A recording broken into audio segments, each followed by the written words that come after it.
खर्चीली सास। एक बार की बात है, सीमा नाम की एक महिला थी। उसकी एक सास की जिसका नाम रामा था, जो कि बहुत खर्चीली थी। सीमा जहाँ बचत पर जोर देती थी, वही उसकी सास कोई बचत नहीं करती थी और बेफजूल खर्च करती थी।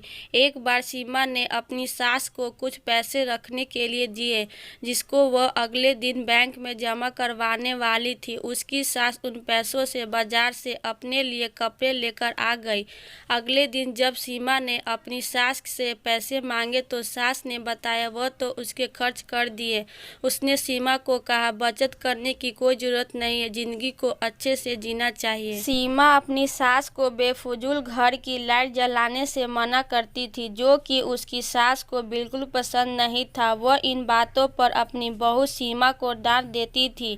इसके बाद सीमा ने निर्णय कर लिया कि वह अपनी सास को रोकेगी नहीं। सीमा ने इसके बाद अपनी सास के कमरे का बल्ब लाकर बदल दिया। सास के पूछने पर सीमा ने कहा कि अब वह जितना चाहे उतनी लाइट जला सकती है। एक दिन सीमा की सास को पकौड़े खाने की इच्छा हुई। उसने सीमा को पैसे देकर कहा कि जाकर राजू हलवाई की दुकान से पकौड़े ले आए। कुछ देर में सीमा अपनी सास को पकौड़े लाकर देती है, जो बहुत पसंद आते। इसी तरह दिन बीत जा रहे थे और सीमा ने अपनी सास को बेफजूल खर्च पर टोकना बंद कर दिया था। एक दिन सीमा की सास बीमार हो गई। उसको जब हॉस्पिटल में भर्ती करवाया तो डॉक्टर ने एक बड़ी बीमारी बताकर शहर के हॉस्पिटल में रेफर करने को कहा। जब सीमा के पति ने डॉक्टर से इसका खर्च पूछा तो डॉक्टर ने 2 लाख बताया। यह सुनकर सीमा का पति और उसकी सास बहुत दुखी हो गए। इतने पैसे हम कहाँ से ले आएंगे?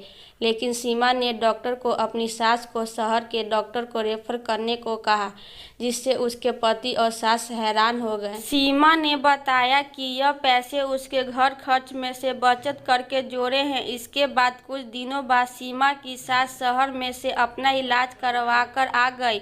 अब वह पूरी तरह से स्वस्थ थी। उसने आकर सीमा से पूछा कि तूने इतने पैसे कहाँ से जोड़े हैं? मैं तो तुझे बचत करते समय हमेशा मना करती थी।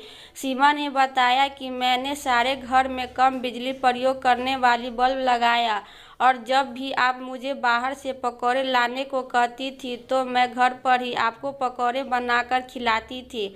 उसने सीमा की बहुत तारीफ और खुद भी आगे से पैसे बचाने का निर्णय लिया।